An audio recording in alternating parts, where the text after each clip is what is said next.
Hi everyone, welcome to All Four Queens 555. I've got an interesting one to do. I want to do a part two on karma and the harem. And the reason for that, I want to explain something. I'm hoping that we can shift into a little bit more understanding for those that want to learn and those that don't want to learn. And wherever my platform is at the moment is wherever it is. I have every faith that when it's supposed to be shown to the world, it will be, and that will be God's and the ancestors' control, not those on the physical realm, not man.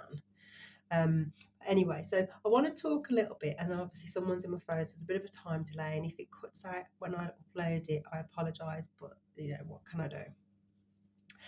So the harem, I want to talk a little bit about that, and I want to explain a little bit more about what it is and why people do it. My opinion, and then hopefully people can take a little bit from it, because obviously all the attacks that obviously I've experienced, a little bit from that, a little bit from cults, a little bit from covens, whatever. Um, but the harem itself, the pick me bunch, and I don't mean that in disrespect, but obviously those who sit on the carousel and are allowed to be rotated by whoever owns the harem, when they use that energy, they're using that energy, one, for emotional abuse, for want for a better word, but also emotional manipulation. And the reason why they do it is it's the way that they siphon energy, but also they use it so that they can play that energy to do some of their nefarious work. And so, from my experience, they have used some of those energies to incite the spirit of jealousy, and therefore people have attacked me, i.e., with the old magic, whatever else, because obviously it's triggered an insecurity or a jealousy, a spirit of jealousy and envy in them. Now, obviously, that's their issue, because obviously they've got some generational curse within their bloodline, and they should be asking themselves, one, why do they feel like that? And what do they need to do to clear it? Two, why would somebody be using them and constantly trying to induce that jealousy within them? Because obviously it's a way of getting energy, isn't it? And then when they do that, why would they allow themselves to be waiting for somebody who's just an emotional manipulator and an abuser? So there's that element of it as well. And then obviously the other element of it is, why do they keep all those people and all those energies in that carousel? It's because it's a karma shield. So when that person does the things that they do, and then they allow other people to go off and do their dirty work for them, i.e. attack people because they play with the emotions and the manipulation, when that person gets that karma, those people are also a shield for that karma, so they also end up taking on that karma as well. So the person that starts it, the initiator or the instigator, doesn't take all the karma. Everybody else in the carousel takes the karma as well.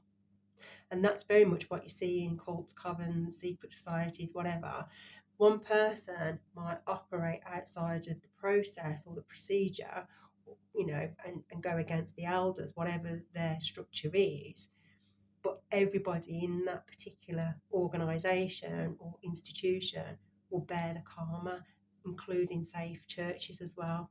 So that's why I say be very mindful of, one, when somebody is trying to get you to do something or induce you to do something, because one, you're taking on the karma, but the lesson from it is to learn why you feel the way you do, rather than go and attack somebody because someone's trying to get you to take on and they one do for something that they want you to do that's going to harm another, but also you'll take on their karma. So I hope that makes sense, because that for me is a really spiritual reason why people do what they do.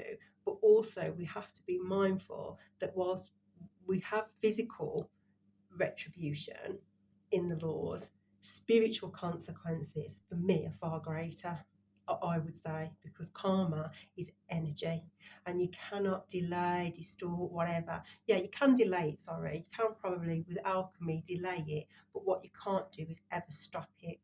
So karma will come back. And as we've seen around the world at the minute, people may have delayed it a little bit, but now people are bearing the brunt of 30, 40, 50, 60 years of karma. That basically the energy that they put out, that they chose to put out, and obviously all the people that they brought along on the journey are now also suffering and bearing the brunt of the karma. Now we've got to remember as well, we all have an Akashic record, so they may have delayed it, but their karma still sits in their Akashic record, and they will have ancestral karma, which they should have cleared, but they didn't. They will have karma that they created. They may have past life karma that they should have looked at as well. And then all the people that they surrounded themselves with on their life journey, if they were people that had heavy karma, then they will have attracted that karma as well. So it's really important that we look at the karma that we're actually putting out, which is why I say, mindfulness is so important. Think before you act, because are you creating karma or are you creating dharma? And if you do something against somebody, then and is it a positive or is it a negative? For we do unto others as we want done to ourselves, and that's Luke 6:31. So it all blends in, and I personally think you don't have to be religious to just stand back and think before you act.